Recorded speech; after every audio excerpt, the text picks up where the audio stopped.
प्रतिदिन इसको श्रीमद् भगवद गीता को पढ़ रहे हैं और समझ रहे हैं।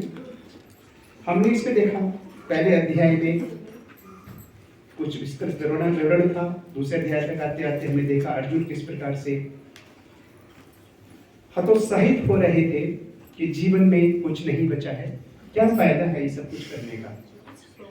लाभ और हानि का विचार करते हुए जो अपने विचार व्यक्त कर रहे थे, तो भगवान ने हमें आत्मा का ज्ञान दिया और दूसरे अध्याय में कहा जाता है सार है पूरी गीता का, तो बताया कि कर्म योग क्या होता है, भक्ति योग क्या होता है, ज्ञान योग क्या होता है, उसके बारे में संक्षेप में बताया। और तत्पश्चात हम एक एक चीज के बारे में डिटेल में पढ़ते चले आए, सामान्य विषय भी और गुण विषय भी। विशेष रूप से जो कम अवधेश समझ में आता है, कर्म, अकर्म और विकर्म के बारे में, आसक्ति और आसक्ति रहित रहने के बारे में, भगवान के ऐश्वर्य के बारे में, भगवान के जो विराट रूप दिखाया उसके बारे में, ये सब करते करते हम आए और हम ध्यान योग, भगवत योग और भगवत प्राप्ति करते हुए परम गुरु ज्ञान प्राप्त किया। और 15वें अध्याय आते आते हमने पुरुषोत्तम योग देखा। वैसे तो पुरुष केवल एक हैं, तो पुरुषों में उत्तम कहने की आवश्यकता नहीं है, पर क्योंकि फिजिकल दृष्टिकोण से पुरुष भी है और महिला भी है, इसलिए पुरुष उत्तम। तो भगवान के जो और दूसरे रूप हैं वो भी पुरुष हैं, उन सब में सर्वोत्तम क्या है, भगवान श्री कृष्ण का रूप है, उसके बारे में भगवान ने विस्तार से बताया पुरुषोत्तम योग में। और हम पुरुषोत्तम योग के द्वारा समझ पाए भगवान को। अब यहां तक तो ठीक है, हमें प्राप्त हो गया, क्योंकि अध्याय संख्या 13 से ज्ञान योग प्रारंभ हो जाता है, हमने ज्ञान प्राप्त करना प्रारंभ कर दिया। तो इस ज्ञान को प्राप्त करने के बाद में हमें भक्ति में लगने का मार्ग आसान हो जाना चाहिए, परंतु भगवान ने उसके पश्चात भी 16 और 17वें अध्याय में सामान्य सी बातें लगने वाली बताई, जो सामान्य सी लगती है हमारे जीवन में, जैसे हमारा स्वभाव, आसुरी स्वभाव क्या है और दैवी स्वभाव क्या है। जब किसी व्यक्ति ने कर्मयोग पढ़ लिया है, भक्ति योग पढ़ लिया है और ज्ञान योग भी थोड़ा सा पढ़ लिया है, तो इन सबकी क्या आवश्यकता है, बताइए प्लीज, क्या आवश्यकता है इन सबकी। भक्ति योग का ज्ञान हो गया और ज्ञान योग के बारे में भी अध्याय संख्या 13, 14, 15 तीन अध्याय में बता दिया, और 16वां 18वां अध्याय तो सब चीजों का निचोड़ है और विशेष श्लोक। तो क्यों ये सामान्य सी बातें, दैवी स्वभाव कैसा होता है, आसुरी स्वभाव कैसा होता है, या 17वें अध्याय में पढ़ेंगे कि प्रकृति के 3 गुण, सत्वगुण, रजोगुण और तमोगुण। सामान्य रूप से सुनते रहते, सीखते रहते हैं। तो महत्वपूर्ण चर्चा चल रही है, गीता का समापन होने वाला है, तो ये सामान्य बातें क्यों कर रहे हैं भगवान। मतलब जैसे मैं समझ रहा हूँ, सबसे मैं पूछ रहा हूँ, और क्षमा करना कुछ गलती हो रही होगी तो आराम से करें। ऐसे क्यों किया भगवान, है ना सामान्य सी बात है। प्रकृति के 3 गुण शुरू में आते हैं, पता चल जाता है, हम तो सतोगुणी मानते हैं अपने आप को, पता चलता है कब कब मैं तमोगुणी होता रहता हूँ, मुझे ही पता चलता रहता है, कोई बताए ना बताए। तो गुणों के बारे में अच्छी तरह से पहले से पता है ना। आसुरी स्वभाव तो दूसरों का होता है, मैं तो दैवी स्वभाव वाला हूँ, ये भी हमें पता होता है ना। मैं ही दैवी हूँ, बाकी तो सब आसुरी है, ये भी पता होता है हमें। क्यों फिर भगवान ने यहाँ पर 2 अध्याय खर्च किए ना, इतना महत्वपूर्ण जगह पर इतनी महत्वपूर्ण बातें करते करते क्यों ऐसा किया। ताकि आप जो भी मन में आता हो, जो भी किसको बोलते थे, ताकि और अच्छे से डिटेल में बता दे कि कैसा स्वभाव होना चाहिए, ताकि डिटेल में और अच्छी तरह कुछ भी छूटना नहीं चाहिए, अच्छे से पता चल जाए। देखो, हम अपने परिवार में अपने बच्चों को बड़े आदर्श वाक्य सिखा देते हैं। स्कूलों में भी लिखा रहता था, आजकल तो संभवतः कम ही स्कूलों में होता है, सत्यमेव जयते और विद्या के लिए आओ और सेवा के लिए जाओ, ऐसे ऐसे बड़े बड़े ध्येय बातें, शिक्षा का परमार्थ चाहिए। तो उनसे क्या हम सीख पाते थे स्कूलों में, जब तक कि हमने ऐसा करते हुए लोगों को देखा ना हो, या हम उसको करने की चीज में प्रेरणा ना प्राप्त करें।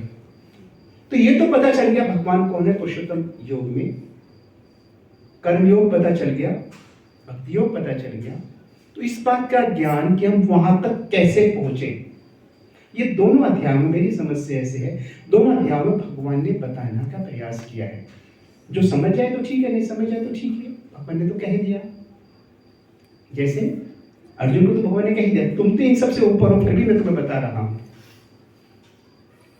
और 16वें अध्याय का प्रारंभ ही भगवान 3 श्लोकों के एक साथ करते हैं, और ये 3 श्लोक में भगवान ने 25 गुण बताए हैं, आसुरी व्यक्तियों के या दैवी स्वभाव के, दैवी स्वभाव के। तभी गुण बोल रहा हूं, नहीं तो अब गुण बोलता है ना। तो 25 गुण बताए हैं। पहले 25 गुण कौन से हम देखते हैं, फिर आगे बढ़ेंगे। अभयम यानी निर्भयता, डरना नहीं किसी भी चीज से। आत्म शुद्धि,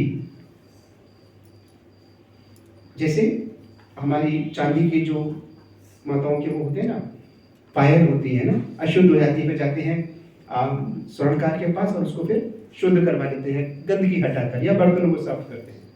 तो आत्म शुद्धि, अपनी शुद्धि करना। आध्यात्मिक ज्ञान का अनुशीलन, आध्यात्मिक ज्ञान प्राप्त करना नहीं बोला है भगवान ने, ज्ञान तो दे चुके। अनुशीलन मतलब उसके पीछे चलना, यानी उसको अपने जीवन में उतारने का प्रयास करना। अनुशासन जैसे होता है, अनुशीलन, अपने जीवन को उस आध्यात्मिक ज्ञान के अनुसार चलाना। दान देना। आत्म संयम, बड़ा कठिन काम है ये, अपने ऊपर संयम रखना किसी भी तरीके से, क्योंकि 5 इंद्रियों के विषय और कब कहाँ खींच कर ले जाएं हमको भी पता नहीं चलता है। भगवान ने कहा, हमने पढ़ा था पीछे, क्या मन षष्ठानि इंद्रियानि, तो 5 इंद्रियां तो है ही, मन उनका राजा है।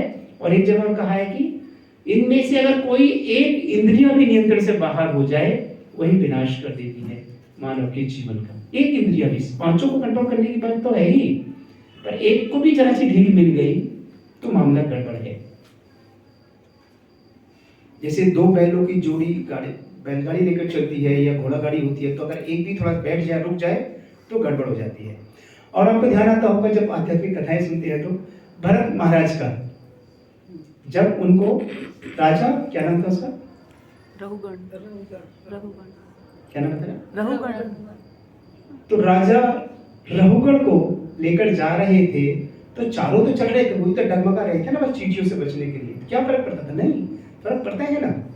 ऐसी इंद्रियां भी हैं, अगर एक इंद्रिय भी तुम्हारी इधर से उधर हो गई तो मामला गड़बड़ है। यहाँ पर बोल रहे हैं आत्म संयम, सारी इंद्रियों को और मन को संयमित करना। ये कैसा है, दैवी स्वरूप का और दैवी महात्मा का, धर्मात्मा का गुण है। यज्ञ परायणता, यज्ञ क्या होता है वो समझना, और परायण करना, धर्म पारायण आपने सुना है ना शब्द, यानी उसका पालन करना जीवन में, यज्ञ करना और यज्ञ के हिसाब से जीवन में चलना। वेदों का अध्ययन करना। तपस्या, तो सबके लिए एक सी तपस्या नहीं होती है। हर व्यक्ति अपने हिसाब से, अपने सामाजिक हिसाब से, पारिवारिक हिसाब से, शारीरिक हिसाब से और अपने गुरु के निर्देशों के हिसाब से जो तपस्या कर सकता है, उसे वो तपस्या करनी चाहिए। इसमें भागदौड़ करते हुए, कंपटीशन करते हुए बहुत ज्यादा अपने आप को, अपने परिवार को और समाज को कष्ट नहीं देना चाहिए। सरलता, सरलता से आशय यह है कि अंदर और बाहर एक से। अगर हरे जार के अंदर आपने काला पानी भर रखा है तो पता नहीं चलता अंदर कौन सा है ना। और ट्रांसपेरेंट बॉटल जो होती है, जो पारदर्शक नॉर्मली जो पानी की बोतल होती है, उसमें अंदर कैसा पानी है पता चलता रहता है। तो व्यक्ति जो इसमें साधु के गुण बताए गए हैं, देव तुल्य पुरुष गुण जो बताए गए उसके अंदर, व्यक्ति में इतना सरल होना चाहिए, उससे जब बात करें, उसके दर्शन करें, उसको देखें, तो उसे उनके शब्द जो निकल रहे हैं वो और अंदर जो भावना है वो उनमें अंतर नहीं होना चाहिए।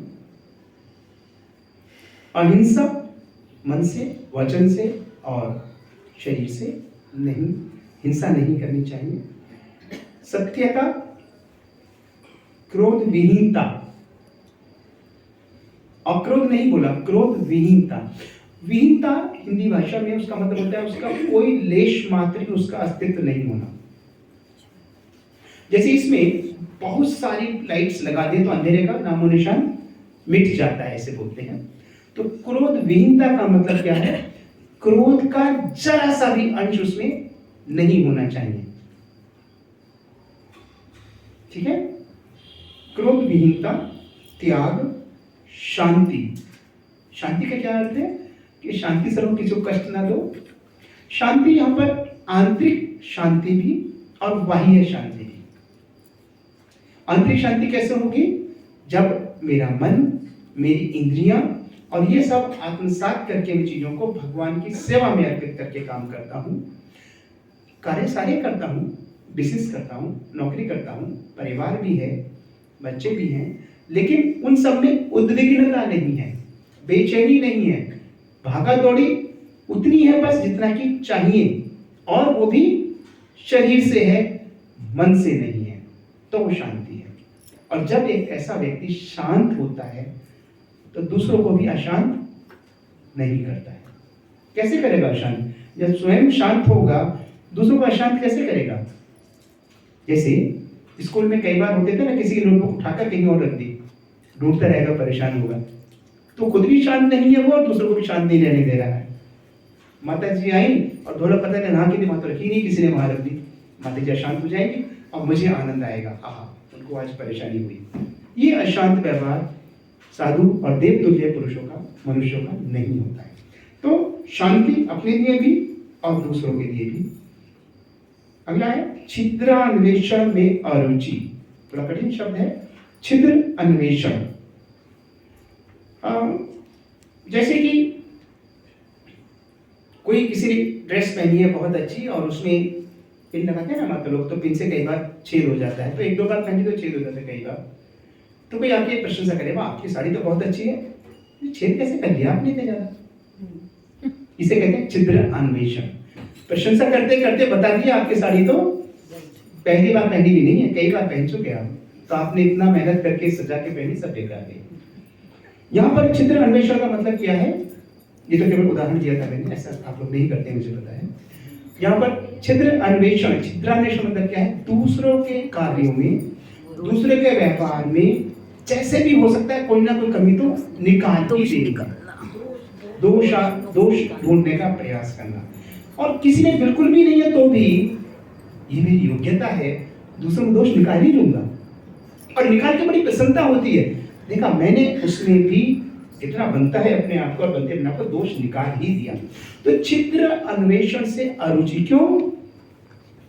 एक तो शांति नहीं मिलेगी, अशांत रहेगा ना मन तो ढूंढने के लिए। दूसरा, उनको जिनको मैंने बताया आपके अंदर ये कमी है वो भी मुझसे प्रसन्न नहीं होंगे। और तीसरा, जो मैंने मन, शक्ति और समय इन पर व्यय किया है, इसके बदले में तो वेदाध्ययन करता, शास्त्र पढ़ता, शास्त्र सुनता, एक जपमाला और कर लेता। इसलिए छिद्र अन्वेषण में रुचि नहीं रखनी चाहिए। समस्त जीवों पर करुणा, मनुष्यों पर ही नहीं, कोई भी जीव हो, किसी प्रकार का जीव हो, सभी पर करुणा करनी चाहिए, दया रखनी चाहिए। लोभ विहीनता, यहाँ पर भी विहीनता शब्द का प्रयोग किया है। लोभ का लेश मात्र भी हमारे अंदर अंश नहीं होना चाहिए। लोभ कैसा होता है? सामान्यतः लोभ यहाँ पर परिभाषित करें तो कह सकते हैं कि जो मेरा नहीं है उसे पाने के लिए अच्छे और बुरे हर तरीके का प्रयास करना कि मुझे मिलना चाहिए, लोभ, मैं पालूं उसको, वो लोभ होता है। पैसा हो, धन हो, गाड़ी हो, मकान हो, दुकान हो, पशु, पुरुष हो, स्त्री हो, बच्चे हो, कोई भी योग्यता नहीं है, कानूनी रूप से मेरे हक में भी नहीं है, तभी भी उसके लिए मन में उसके लिए भाव आना, लोभ विहीनता, ऐसे लोभ नहीं होना चाहिए। भद्रता, भद्रता कहते हैं शालीनता, अच्छी तरह से लोगों के साथ प्रस्तुत होना, उनके साथ व्यवहार करना। लज्जा, कहते हैं लज्जा महिलाओं का क्या होता है? अस्त्र, गहना, गहना होता है, अस्त्र नहीं, सॉरी अस्त्र गलत हो गया, गहना होता है। और ये लज्जा केवल उनका ही गहना नहीं होता है, बल्कि पुरुषों का भी गहना होता है। क्योंकि शाश्वत रूप से देखें तो कोई भी पुरुष नहीं है, कोई भी स्त्री नहीं है, सभी स्त्री हैं, क्योंकि सभी सेवक हैं भगवान के। हम पुरुषोत्तम की बात कर रहे थे ना जैसे, तो भगवान ही पुरुष हैं, बाकी सब तो भर्ता बोलते हैं ना, जो उनकी सेवा करने वाले हैं। तो लज्जा सभी को होनी चाहिए। हम जैसे आप में से सभी लोग गंगा जी यमुना जी स्नान करते हैं, वहां पर माताएं भी स्नान करती हैं और पुरुष भी स्नान करते हैं, और सब लज्जावश इसको देखते नहीं है। पुरुष भी महिला को नहीं देखते हैं, मैं विश्वास से आपको कह रहा हूं, क्योंकि लज्जा का जो गहना जो आप बता रहे हैं वो पुरुषों के उसमें भी होता है। तो लज्जा यहाँ पर सभी भक्तों को बोलना है, चाहे वो पुरुष हो चाहे स्त्री हो, सभी की आंखों में लज्जा होनी चाहिए। संकल्प, संकल्प अर्थात किसी बात का निश्चय कर लिया, उस पर फिर अडिग रहना। तेज, अब तेज कैसे एक्वायर करेंगे, कैसे हमें तेज मिलेगा? तेज मतलब तेज से चलना नहीं, इस प्रकाश तेज होता है जैसे, तो कोई साधु व्यक्ति होता है उसके चेहरे पर तेज होता है, दूर से चमकता है। अब कल्पना कीजिए गुरु महाराज सामने से आए तो कैसे सब कुछ चमकदार सा लगने लगता चीजें। तो तेज कैसे आता है? ये तेज वाला गुण अपने आप आ जाता है जब बाकी गुण अपने जीवन में, अपने व्यवहार में लेकर आते हैं। क्षमा, प्रत्येक अवस्था में क्षमा करने के लिए तैयार रहना चाहिए। धैर्य, उतावलापन नहीं होना चाहिए, यानी चीजों को शीघ्रता से तो करना चाहिए। भगवान ने सारी चीजों का सही प्रयोग करना चाहिए जो हमें दी है। समय भी तो उन्होंने इतना ही दिया है ना, ज्यादा तो दिया नहीं है, उसको भी ठीक से प्रयोग करना चाहिए। इसलिए उतावलापन ना होकर धैर्यता होनी चाहिए, और विशेष रूप से हमें धैर्य रखना चाहिए परिणामों के प्रति। इसका नतीजा क्या निकलेगा उसके प्रति हमें धैर्य होना चाहिए, उद्विग्नता नहीं होनी चाहिए। पवित्रता, शुद्धता बीच में रहेगा। हाँ, ईर्ष्या तथा सम्मान की अभिलाषा से मुक्ति। ईर्ष्या से मुक्ति एक है इसके अंदर गुण, और सम्मान की अभिलाषा से मुक्ति। तो सम्मान की अभिलाषा मुक्ति की सबसे बढ़िया है, भगवान श्री चैतन्य महाप्रभु ने कह दिया है शिक्षाष्टकम में। पर ईर्ष्या से मुक्ति कैसे मिले? आसान काम है, कठिन है। ईर्ष्या होती क्या है? उसकी साड़ी मेरी साड़ी जलन होना, बिना गैस पे बर्तन रखे वो गरम गरम हो जाए अपने आप। मेरी साड़ी उसकी साड़ी से सफेद, सफेद तो नहीं, रंगीन बोली मैं, चमकदार क्यों? चमकदार क्यों? क्यों होती है जलन या ईर्ष्या? अच्छा ये बताइए, साड़ी की बात करें, हम संपत्ति की बात कर रहे थे इस तरीके से, कभी किसी को मुकेश अंबानी से जलन हुई है? टाटा बिरला वगैरह से बराबरी करेंगे। उसकी लिमिट ही नहीं है, उसकी लिमिट तो किससे होती है ईर्ष्या हमें? जिससे जो हमारे आस पास हो, थोड़ा सा हमसे ज्यादा हो, और एक और खास बात है उसमें जिससे हमारा कुछ ना कुछ संबंध हो। जिठानी दौरानी हो सकती हैं, सास बहू हो सकती हैं, भाई बहन हो सकते हैं, भाई भाई हो सकते हैं, पति पत्नी भी ईर्ष्या करते हैं बहुत बार। हाँ, पति पत्नी भी करते हैं, ईर्ष्या करते हैं। मेरी प्रशंसा क्यों उसकी क्यों, मतलब उसकी प्रशंसा क्यों मेरी क्यों नहीं हो रही? हो जाता है, सामान्य बात है। आप सब बहुत अच्छे नहीं होता है, हम जन सामान्य की बात कर रहे हैं।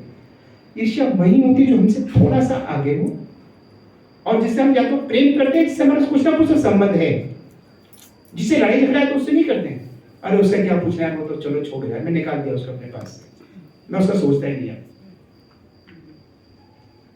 ईर्ष्या में हम दूसरे का कुछ नहीं बिगाड़ते, अपना बिगाड़ते हैं। शांति जो है नहीं आ पाती है, टाइम भी वेस्ट करते हैं। समय तो फिर भी चलो समझौता करने पर जो अंदर से अशांति होती है, अशांत मन में कृष्णा कहां से आएंगे? बिल्कुल नहीं आएंगे कृष्णा। तो ये 25 गुण हैं, तो हम में से सभी में थोड़ी बहुत मात्रा में जरूर होंगे। हम प्रयास करें इसको देखने का कि कितनी मात्रा में हमारे पास है। जैसे बच्चा जाता है ना टेस्ट देने, तो टीचर ने टेस्ट दिया, 10 मार्क्स का टेस्ट है, 7 नंबर आए या 0 आए या 10 के 10 आ गए। ऐसे ही अगर हम प्रयास कर सकें एक लिस्ट बना लें 25 की, और हर एक में देखें मैं अभी आज अगर टेस्ट लिया जाए तो कितने नंबर हैं? ईर्ष्या में, शांति में, निर्भयता में, आत्मशुद्धि में। अपने आपको नंबर दे के देखिए, 1 महीने बाद, उसके 1 महीने बाद, उसके 1 महीने बाद कुछ इंप्रूवमेंट हुआ है नहीं? हम कोशिश करके देख सकते हैं। तो ये भगवान ने पहले बताए कि जो देव तुल्य मनुष्य होते हैं उनके अंदर ये गुण होने चाहिए। तो मैं जैसे बता रहा था, हम 15वें अध्याय तक पढ़ चुके थे। इसकी आवश्यकता क्या है? यही आवश्यकता है कि हम भगवान तक पहुंचने के लिए हमें इन गुणों को अपने जीवन में लाना है। ये तो बता दिया भगवान वहां है, वहां तक मैं पहुंचूं कैसे? तो 16 और 17 अध्याय में यह है बताएंगे। तो देव तुल्य जो मनुष्य होते हैं उनके लिए बताया उनका स्वभाव कैसा होता है। लेकिन इसके विपरीत जो आसुरी प्रवृत्ति के लोग होते हैं उनके अंदर दंभ होता है, दर्प, अभिमान, क्रोध, कठोरता तथा अज्ञान। आसुरी प्रवृत्ति मतलब हमारे अंदर भी होता है, हम भी आसुरी प्रवृत्ति के हैं। मैं अपनी बात करूँ तो मुझे भी दंभ हो जाता है, अभिमान हो जाता है, क्रोध आ जाता है, कठोरता आ जाती है, बहुत कुछ आ जाता है। क्या बताएं? इसमें मैं देख रहा था एक जगह पर कि दंभ बोलते हैं हम अयोग्य हैं, मेरे अंदर योग्यता नहीं है, फिर भी मुझे बड़ा होने का एहसास है, अनुभव है। मैं समझता हूं कि मैं बड़ा हूं। दम का मतलब क्या है? मैं अपने आप में समझता हूं मैं बड़ा हूं। आप मत मानो मुझे बड़ा, तो क्या हुआ? मैं तो अपने आप को बड़ा मानता हूं ना। ये दम है। और दूसरा है दर्प। दर्प का मतलब होता है नियम विरुद्ध कार्य करना और उस पर भी घमंड भी करना। जैसे बहुत से लोग होते हैं, सिग्नल जो होता है ना, रेड लाइट सिग्नल होता है, तोड़ देते हैं और बड़ा मजे भी लेते हैं, वाह मैं तो और बड़ा हो गया। तो बड़े होने का अनुभव भी होना और साथ ही साथ बड़े होने के साथ साथ कार्य भी करना, उस पर घमंड भी करना, ये वो लोग करते हैं। बाकी अभिमान, क्रोध, कठोरता, अज्ञान हम सब जानते हैं, ये आसुरी व्यक्तियों के गुण हैं या अवगुण हैं। हमें चाहिए उन गुणों को कम करने का प्रयास करें। इस संसार में प्राणी 2 प्रकार के होते हैं, दैवी और आसुरी। और आसुरी के बारे में और भगवान डिटेल बताते हैं कि श्लोक नंबर 4 हो गए, हम 7 तक आ गए। हम 7। तो ये जो आसुरी वे नहीं जानते कि उन्हें क्या करना चाहिए और क्या नहीं करना चाहिए। और एक और आश्चर्य की बात है, वो जानते हैं कि नहीं करना चाहिए फिर भी करते हैं। और सही एग्जांपल हम लोग को कहा, उन्हें पता है कि मांसाहार करने से शरीर को हानि पहुंचती है फिर भी करते हैं। शराब पीने से, मदिरापान करने से कष्ट होता है, पेट खराब होता है, जिगर खराब होता है, पता नहीं क्या क्या खराब होता है, फिर भी करते हैं। और मैं कई बार कहता हूं तभी तो अपने बेटे और पत्नी के साथ नहीं पीते ना शराब, क्योंकि अच्छी चीज नहीं है। तो आसुरी प्रवृत्ति जानते ही नहीं क्या गलत कर रहे हैं और कई बार जानकर भी उस गलत काम को करते हैं। 8 नंबर श्लोक में भगवान कहते हैं कि ऐसे लोग जो आसुरी प्रवृत्ति लोग समझते हैं कि जगत, ये संसार जो है झूठा है। वास्तव में झूठा नहीं है संसार। ये संसार झूठा है क्या? भगवान ने 5 विषय बताए, श्री प्रभुपाद जी ने 5 विषय बताए भगवद गीता के शुरू में भूमिका में। उनमें से 4 जो है वो नित्य हैं, यानी शाश्वत हैं, हमेशा रहेंगे। और केवल एक ही विषय है जो कि हमारे साथ समाप्त हो जाता है, एक समय आने पर समाप्त हो जाता है। वो क्या है? कर्म। ईश्वर, जीव, काल और प्रकृति, ये सदा रहते, नित्य रहते हैं। पर ये समझते जो प्रकृति है ये भी बेकार है, एक दिन आके खत्म हो जाती है, मिथ्या झूठी है। और कैसे हुआ है ये? अपने आप उत्पन्न हुआ है।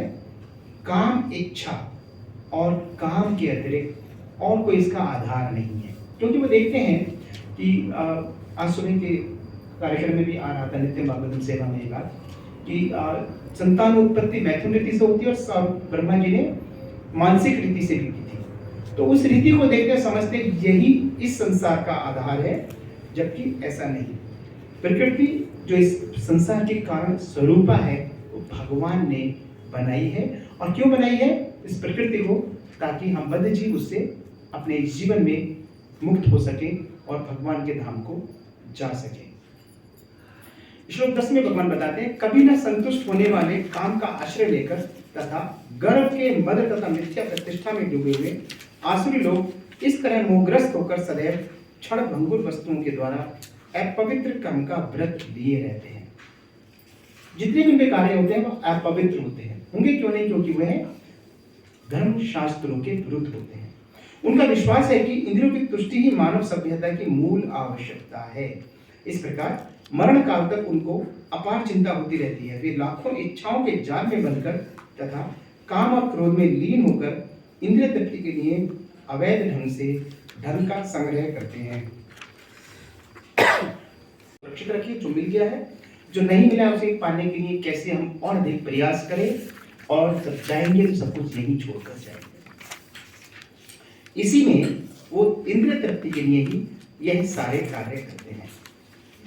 13, 14, 15 भगवान बताते हैं, वो सोचता है कि मेरे पास आज इतना धन है और योजनाएं बना बनाकर मैं और अधिक धन इकट्ठा कर लूंगा, कमा लूंगा। इस समय मेरे पास इतना है, किंतु भविष्य में और भी बढ़ जाएगा, और जो मेरा शत्रु है उसका मैं विनाश कर दूंगा। तो जो आसुरी प्रवृत्ति के लोग होते हैं उनके शत्रु होते ही हैं। तो क्या दैवी प्रकृति के लोगों के मनुष्यों के शत्रु नहीं होते? हाँ, दैवी प्रकृति के जो मनुष्य होते हैं उनके शत्रु नहीं होते क्या? फिर क्यों बोला कि आसुरी प्रवृत्ति वाला व्यक्ति सोचता है मैं शत्रु को मार दूंगा? दैवी प्रकृति नहीं बोला मैंने। क्या दैवी प्रकृति के व्यक्ति के शत्रु होते हैं? हाँ होते हैं, आप कह रहे हैं, मैं कहता हूं नहीं होते। होते हैं। अगर हम अपने काम से काम करते हैं क्या लेना देना। तो मुझे माता से शत्रुता है क्योंकि मैं आसुरी प्रवृत्ति का व्यक्ति हूं, और माता जी में शत्रुता नहीं है क्योंकि दैवी प्रकृति के व्यक्ति है।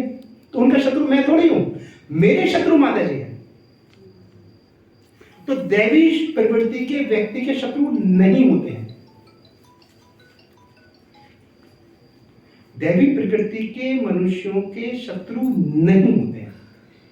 सांप भी शत्रु नहीं है उसका, और जो पड़ोसी हर समय उल्टा सीधा करता रहता है उसके भी वो भी शत्रु नहीं है, क्योंकि उन्होंने जो 25 गुण हैं वो अपने जीवन में उतार लिए। हमारा शत्रु तब तक है कोई जब तक हमने 25 गुणों का थोड़ा सा भी अंश अपने जीवन में नहीं उतारा। ठीक है ना माता जी? तो हमारे शत्रु है कोई क्या? नहीं है। उनके मन में हमारे प्रति शत्रुता है तो वो क्या करें हम? होने दो। हम ये कर सकते हैं, हमें अगर पता चल जाए कि आपके मन में मेरे प्रति शत्रुता है तो कथा में बुला लीजिए, प्रसाद खिलाइए, शायद कुछ कम हो जाए शत्रुता। फिर भी कम ना हो तो वो कथा है ना कि पूरे गांव को बुलाया, बहुत शॉर्ट में बता रहा हूँ, पर एक नहीं आए तो पता चल गया अरे इनके मन में ही मैंने अपराध किया तो उनसे मैं क्षमा मांग लेता। याद है कथा? पूरी शॉर्ट बता रहा हूँ। तो जिनको नहीं बुलाएंगे शत्रुता और बढ़ जाएगी ना। उनके मन में शत्रुता है, मैं उनको बुला लूंगा तो शत्रुता का भाव शायद उनके मन से कम हो जाए, पर मेरे मन में तो नहीं होगी ना उनके प्रति। इसीलिए दैवी प्रकृति वाले मनुष्य का कोई शत्रु नहीं होता। प्रभु जी से 24 है, 20 से लेकर 24 करते हैं। प्रभु जी, हाँ जी। अभिमन्यु के लिए चक्रव्यूह बनाया था, 2 अभिमन्यु उसमें फंस गए थे, तो मतलब क्या कहते हैं उनको, चक्रव्यूह, उन जो लोग आसपास थे औरत थे सारे। हाँ, तो वो मतलब वैसे ही तो करते थे, मतलब दुश्मनी तो रखते थे, तभी तो चक्रव्यूह में फंसा लिया उनको। मेरे को बोलना नहीं आता प्रभु जी। कोई बात नहीं। शत्रुता का उद्देश्य होता है, युद्ध करते समय शत्रुता नहीं होती है, उसका उद्देश्य होता है। लेकिन जिस तरह से अभिमन्यु का वध किया गया वो शत्रुतावश किया गया युद्ध के नियमों के विरुद्ध, और युद्ध के नियमों के अनुसार जो किया जाता है शत्रुतावश नहीं किया जाता है, वो तो नियमों के अनुसार युद्ध करके समाज के लाभ के लिए किया जाता है। एग्जाम्पल, जैसे आतंकवादी हमला करते हैं चारों तरफ, वो भी तो गन चलाते हैं ना, तोप चलाते हैं, वो क्या करते हैं? शत्रुता करते हैं। और जब सैनिक लोग पाकिस्तान में जाकर स्ट्राइक कर देते हैं तो क्या है? युद्ध है वो, उसमें शत्रुता नहीं है, किसी को मारने की अभिलाषा नहीं है। जो समाज का, देश का अहित कर रहे हैं, मानवता का अहित कर रहे हैं, उनको सबक सिखाने का उद्देश्य होता है। तो शत्रुता में और युद्ध में अंतर होता है। आगे बढ़ते हैं। श्लोक संख्या 19। जो लोग ईर्ष्यालु तथा क्रूर हैं, नराधम है, उन्हें में निरंतर विभिन्न आसुरी योनियों में बहुत सागर में डाल कर रहे हैं। बड़ा नुकसान है इस बात का एक बार यदि हम इसमें फंस गए आसुरी प्रवृत्ति में, तो ये जन्म तो गया, पर आगे आने वाले सारे जन्मों में मैं आसुरी प्रवृत्ति वाली योनियां ही प्राप्त करता रहूंगा। 20 में कहते हैं ऐसे व्यक्ति आसुरी लोग बार-बार जन्म ग्रहण करने में भी कभी भी मुझ तक नहीं पहुंच पाते, वे धीरे धीरे अत्यंत अधम गति को प्राप्त होते हैं। 21 में कहते हैं नरक के 3 धाम हैं, 3 द्वार हैं, काम, क्रोध और लोभ। जैसे गुरु महाराज ने पुस्तक लिखी है काम, क्रोध और लोभ, ये नरक के द्वार हैं। तो नरक के द्वार पर हम खड़े हैं और उधर धकेले जा रहे हैं अगर हमारे अंदर काम, क्रोध और लोभ है। बच सकते हैं जब हम काम, क्रोध और लोभ को अपने जीवन से निकाल दें। 25 गुण जैसे बताया शुरू के श्लोक में अगर हैं तो काम, क्रोध और लोभ नहीं होगा हमारे अंदर।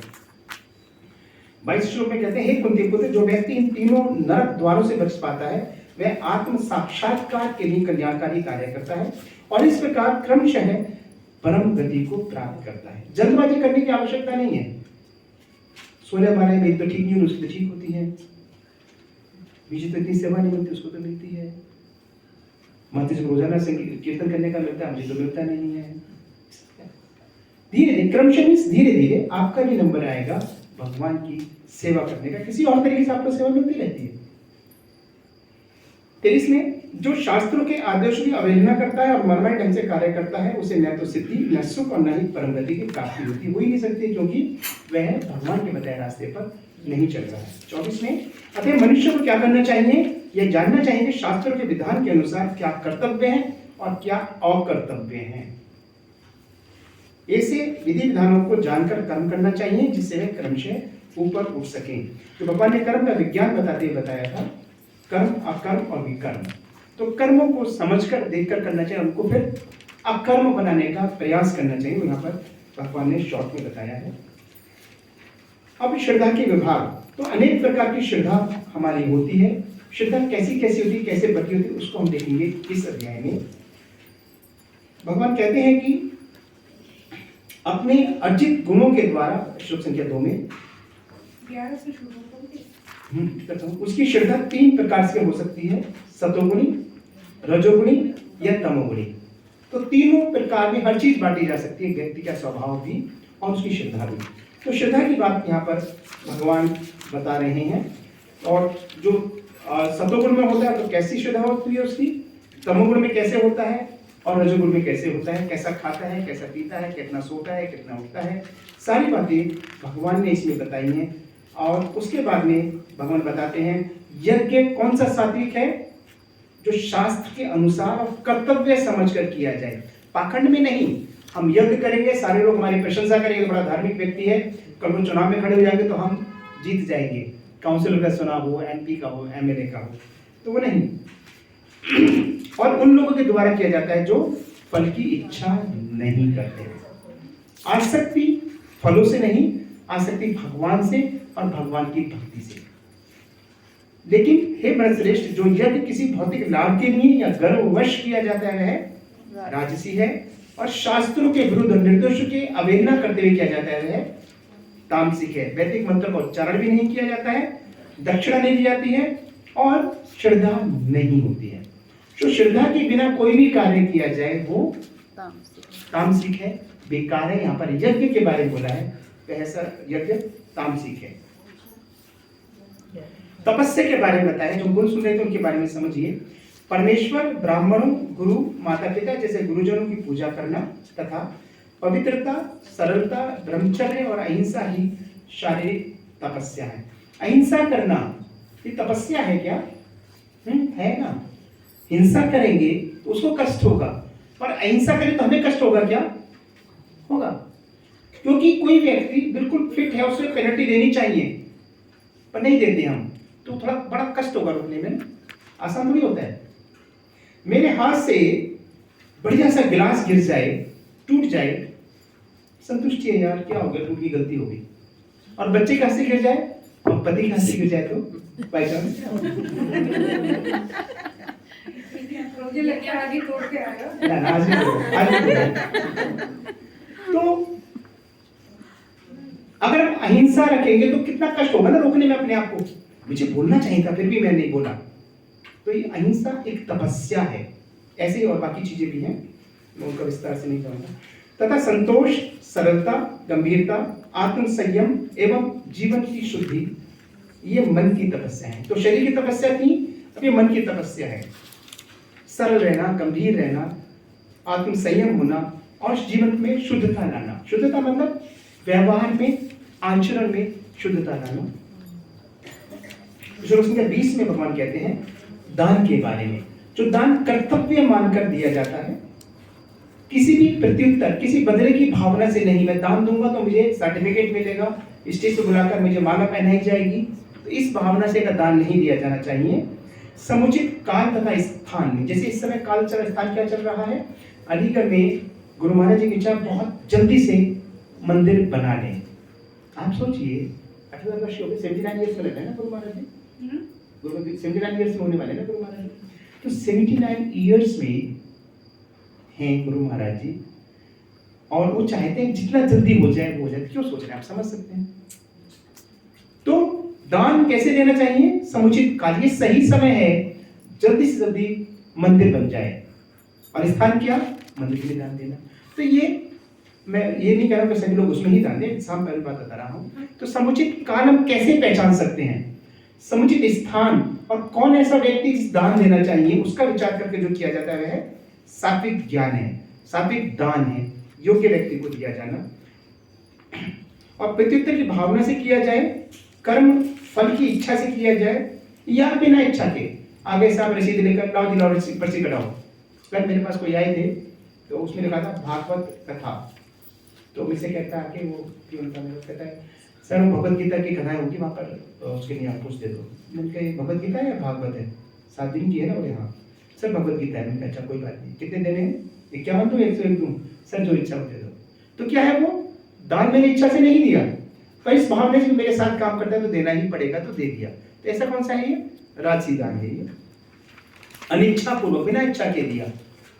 और अपवित्र स्थान में, अनुचित समय में और अयोग्य व्यक्ति को बिना समुचित ध्यान और आदर से दिया जाए, वह तामसी दान होता है। तो दान देना अच्छी बात है। बहुत से लोग, एक ऐसे मंदिर होते हैं जहाँ पर बाहर बैठ के लोग शराब भी पीते हैं और शराब के लिए अपना डिब्बा भी रखते हैं, लोग उसमें शराब भी देते हैं। आपने अगर देखो ऐसे मंदिर, तो नाम नहीं नाम नहीं लेगा, अपनी साथ में मत लीजिए, सबको सब पता है, आप सब भगवान के भक्त हो। तो ऐसे दान देंगे वहां पर, तो क्या लाभ है उससे? नहीं उसमें मैं नहीं जाता, मुझे जानकारी नहीं है उसकी। जी बात है। दान मांगते हैं, लेते हैं। अब जैसे घर पे भी कई बार मांगने आ जाते हैं, तो अब हमें कई बार पता नहीं चलता, और फिर घर के दरवाजे पे से जैसे जाओ तो अच्छा नहीं लगता, तो हमें कई बार पता नहीं चलता कि ये क्या, इसका मिसयूज करके क्या करें। बिल्कुल सही बात है। जैसे हमारे यहाँ भी आते हैं, दुर्गा पंडाल लगाए, क्या कहते हैं उसको, शाम के जो लगाते हैं, चौकी लगानी है उसके लिए दे दो।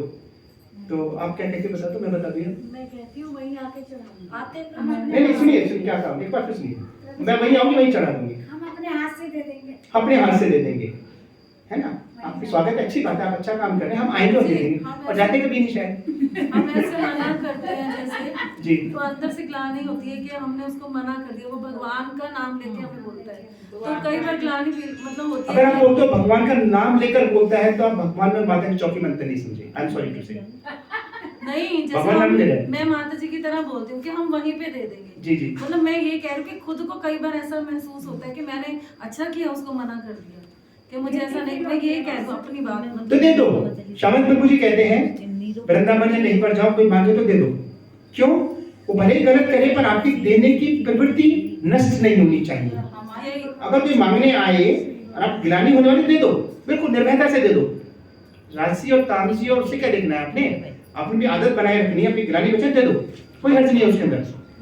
उनकी स्ट्रॉन्ग वो कह देती है, आपने मैं भी ऐसे ही बोल देती हूँ माता जी की तरह, लेकिन मुझे फीलिंग होती है बाद में कि मेरे को अच्छा नहीं होता। हाँ, तो अगर अच्छा नहीं लग रहा है तो शांत में अशांति हो जाएगी ना मन में। मन को शांत रखना है, 10 20 100 50 हजार रुपए दे दो, शांति तो आई कम से कम। अब ये मत सोचो क्या करेगा उसका, देने से पहले सोचो, गिलानी आने दे दो। किसी भी तरीके से भक्त को चाहिए अपने जीवन में शांति लानी है, अपने ही नहीं अपने आसपास में जो भी है, परिवार में, समाज में या संगति में, उनके जीवन में शांति लाने का प्रयास करना है। जो चाहिए गुरुद्वारे से आ जाते हैं, 2 सरदार पहले आ गए, 2 बाद में आ गए। दे दो, अगर मना नहीं कर सकते दे दो।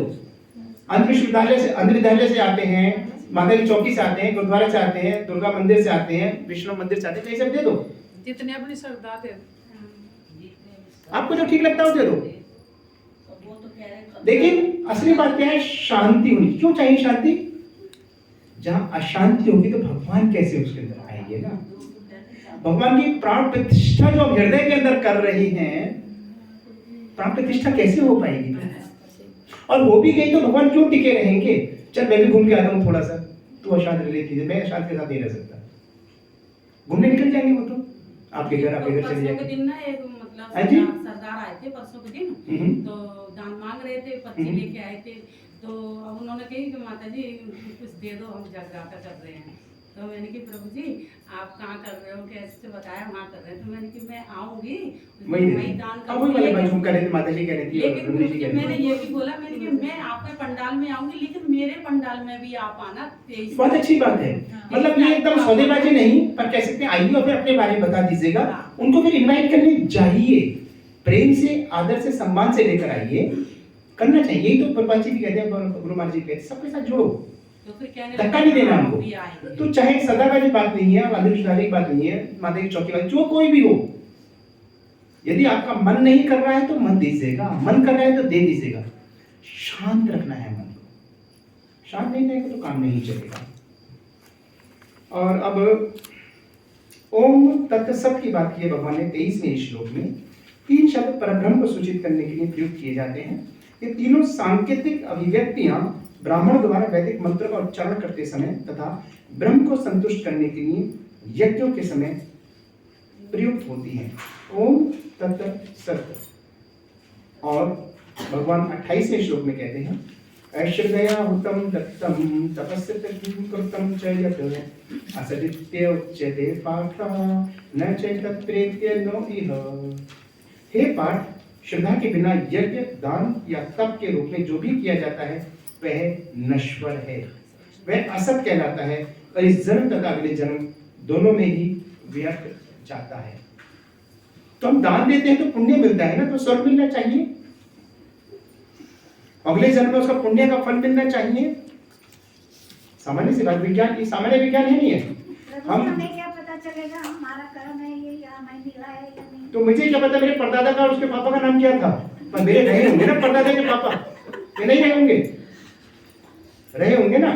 तो शास्त्रों में बताया गया है, वेदों में बताया गया है कि पुण्य करने का पुण्य फल मिलता है, उच्च लोगों में जाता है और वापसी में जब आ जाता तो उन पुण्य कर्मों का फल मिलता है। पर भगवान थोड़े असत है। कर्म भोग तो मिलता है। हाँ जी, हाँ जी, कर्म भोग करोगे उसका फल तो मिलता है। फल तो मिलेगा ना। तो फिर अगर हम राजसी भी दान कर रहे हैं, किसी को भी दान देते, माता जी बता रहे आप दे देते, क्या हर्ज है, कुछ तो पुण्य मिलेगा हमें। पर भगवान बोल रहे वो असत है। असत क्या है? जो श्रद्धा के साथ किया जाए, जो श्रद्धा के साथ ना किया जाए, घंटी बजा दे दिया जाए, उसका फल तो फिर भी मिलेगा। भगवान बोले असत है। क्यों बोल रहे हैं असत है? सद्भावना से भावना, सद्भावना से दोगे तो उसका फल मिलेगा। तब तो ठीक है। नहीं, फल तो फिर भी मिलेगा ना। पुण्य कर्म करने का फल क्यों नहीं मिलेगा? आप प्याऊ लगाइए, भले मोटा मोटा अपना नाम लिखा दें, फल तो मिलेगा ना। पंखे की तीनों पंखे पे नाम लिखा रहता है, रमनदास रमनदास टेबल रमनदास। तक पे नाम लिखवाते हैं। हाँ टेबल तक पे हाँ, इस पे पंखे की 3 टंडियां, तीनों पे लिखा देते हैं पूरा पूरा नाम, पूरा लाल रंग हो जाता है। चलाओ मत उसे जिससे नाम दिखेगा। हाँ, ये भी है, चलाते तो नाम का कैसे पता चलेगा। क्यों असत कहा है भगवान ने? आते उसी पॉइंट पर, क्यों असत कहा है भगवान ने? सत्य केवल भगवान है और भगवान का धाम है। असत इसलिए कहा है क्योंकि जब हम अपने जीवन से कर्म फलों की श्रृंखला को काट देते हैं तब हम सत्य की ओर चलते हैं। पुण्य कार्य करते हुए हम उस श्रृंखला को और मजबूत कर रहे होते हैं, उस रस्सी से अपने आप को और बांध रहे होते हैं। और इसीलिए भगवान ने कहा है आसक्ति रहित होकर करो, कर्मों के फलों करो, कर्मण्यवर्ते रास्ते, कर्मवादी का रास्ते माफ करेंगे कदाचार। क्यों? अगर हम फलों की कामना करते हुए काम करें तो फल तो फिर भी मिलेगा। बच्चा मेहनत करेगा, अच्छे मार्क्स तो उसको आएंगे ही आएंगे। तो आप दान देंगे उसका फल तो मिलेगा। अगर हम चाह रखेंगे फल की, फल प्राप्त करना चाहेंगे तो हमें और जन्म देने पड़ेंगे ना। मैंने माते 10,000 रुपए लिए, वापस नहीं करूँ तो अगले हफ्ते फिर का मुंह देखना पड़ेगा ना। पूछेंगे तो पैसे क्यों नहीं दिए तुमने, आएंगी ना मेरे पास, पैसे क्यों नहीं दिए तुमने, तो अगले जन्म में आना पड़ेगा ना मुझको वसूल करने के लिए, पेमेंट करने के लिए। यहाँ पर भगवान ने इसे असत्य बोला है। इसे श्रद्धा के साथ जो किया जाता है और फल की आशा के बिना किया जाता है, शास्त्रों के अनुसार किया जाता है, वो सत्य है। यानी उससे हम भगवान की ओर जाने के लिए अग्रसर हो सकते हैं। हरे कृष्ण। इसमें समय तो खत्म हो गया। बद्ध अवस्था में लोग देवताओं, भूतों, कुबेर जैसे अक्षरों की पूजा कर आकृष्ट होते हैं। यद्यपि सत्वगुण रजोगुण तथा तमोगुण से श्रेष्ठ है, लेकिन यानी सत्वगुण इन दोनों से अच्छा है, लेकिन जो व्यक्ति कृष्ण भावनामृत को ग्रहण कर लेते हैं वह प्रकृति के तीनों गुणों को पार कर जाते हैं। यानी तमोगुण से रजोगुण श्रेष्ठ है और रजोगुण से हमारा सत्वगुण श्रेष्ठ है ना। पर ये सब बद्ध अवस्था में बनाए रखने के लिए लगे रहते हैं और भक्त इनसे ऊपर उठ सकता है अगर वो कृष्ण भावना अमृत में लग जाए, कृष्ण भावना भावित हो जाए। बड़े भारी से शब्द हम लोग भी सुनते रहते हैं, अपराधी रहते हैं। कोई हल्की फुल्की बातें बताइए कोई। कृष्ण भावना अमृत, कृष्ण भावना भावित के बारे में कैसे समझें? क्या है कृष्ण भावना अमृत और क्या है कृष्ण भावना भावित होना? जैसे नशे में होता है तो क्या होता है, नशेड़ी हो गया, हर समय भगवान के हर समय भगवान के नशे में रहे, आनंद में रहे। अंतिम आपनोति नैष्ठिकीम अयुक्ते कामकारेण फले सक्तो निबध्यते। ये कृष्ण भावना में समझा रहा है श्लोक। ये कहता है निश्चल भक्त शुद्ध शांति प्राप्त करता है। तो शांति की बात करें ना, तो निश्चल भक्त, निश्चल कौन सा? जो अंदर से शांत हो, विनम्र हो, विचलित ना हो, किसी चीज से कपट ना हो उसके अंदर। हाँ बोलिए, रोकिए मत माता जी, मेरी सहायता कर रहे हैं माता जी। यस माता जी, निष्कपट हो। यस, तो ऐसा शांति वही प्राप्त करता है, शुद्ध और शुद्ध शांति प्राप्त करता है वो। क्यों करता है वो? क्योंकि वह समस्त कर्म फल मुझे अर्पित करता है। तो आपको यदि किसी को दान देना पड़ा जो आपको लगता है नहीं देना चाहिए था, क्या फर्क पड़ जाए? छोड़ देना। भगवान के नाम पर आपने दान दिया, उसने किसी के नाम पर भी लिया हो, चाहे तो अंजलि विश्वविद्यालय नाम पे दिया उसने, जी मतलब उसका कर्म काम पर उसने कहा मुझे, यस माता जी, उसने कहा कि मुझे अंधों को सहायता के लिए पैसा देना, शाम को शराब पी रहा है तो ठीक है, हम क्या कर सकते हैं? हमने तो अपना कर्म कर दिया। लेकिन यदि जिसका बिल्कुल जानकारी है, मान लो आपके सामने ही एक डिब्बे में शराब दे रहा है, एक डिब्बे में पैसे रखे हुए, तो आप क्यों देंगे उसको? इतना तो अवॉइड कर सकते हैं ना। तो यदि दान देते समय, तपस्या, कोई भी कार्य करते समय, यहाँ पर बोल रहे हैं कर्म फलों के प्रति आसक्ति नहीं होना। तो समस्त कर्म फल मुझे अर्पित कर देता है, किंतु जो व्यक्ति भगवान से युक्त नहीं है और जो अपने श्रम का फलकामी है वह बन जाता है। तो दान देते समय सोचे हम कि इसका मुझे फल मिलेगा नहीं मिलेगा, तो वो हमें बांधने वाला है, इसलिए भगवान ने उसको असत कहा। इसे हम समझ सकते हैं कृष्ण भावनामृत मतलब क्या? कर्म फलों के विचार किए बिना हमें कार्य करना चाहिए। इसी प्रकार से 9वें अध्याय में भगवान ने कहा है, बताएं कृष्ण भावनामृत क्या होता है? मन मना भव मद भक्तो मध्याजी माम नमस्कुरु माम एवेश्यसे युक्तैव आत्मानं मत परायणा। तो अपने मन को मेरे नित्य चिंतन में लगाओ, मेरे भक्त बनो, मुझे नमस्कार करो और मेरी ही पूजा करो, और इस प्रकार से मुझ में पूर्णतः तल्लीन होने पर तुम निश्चित रूप से मुझे प्राप्त करोगे। तो आपने कहा नियमित रूप से लगातार लगे रहना, तो तल्लीन रहना है भगवान में ही। क्या कहना? निरंतर रूप से। अब साधना करते में निरंतर लगे रहते हैं, परंतु तल्लीनता शब्द लगे रहने से थोड़ा सा अंतर है। जैसे जैसे उसमें मतलब भक्ति में कोई मत भूल जाना। हम कोई भी कार्य कर रहे हो, आटा गूंदते हैं तो उसमें दिमाग तो नहीं लगाना पड़ता, लगाना पड़ता है क्या? आटा और पानी लगाना पड़ता है बस। मतलब मैं भी लगा लेता हूँ आटा कभी कभी, ऐसी बात नहीं, उनकी बात कर रहा हूँ। तो बताइए जब आटा लगाते हैं, पानी और आटे के अलावा दिमाग लगाना पड़ता है क्या? मुझे लगता नहीं। दिमाग तो लगाना पड़ता है।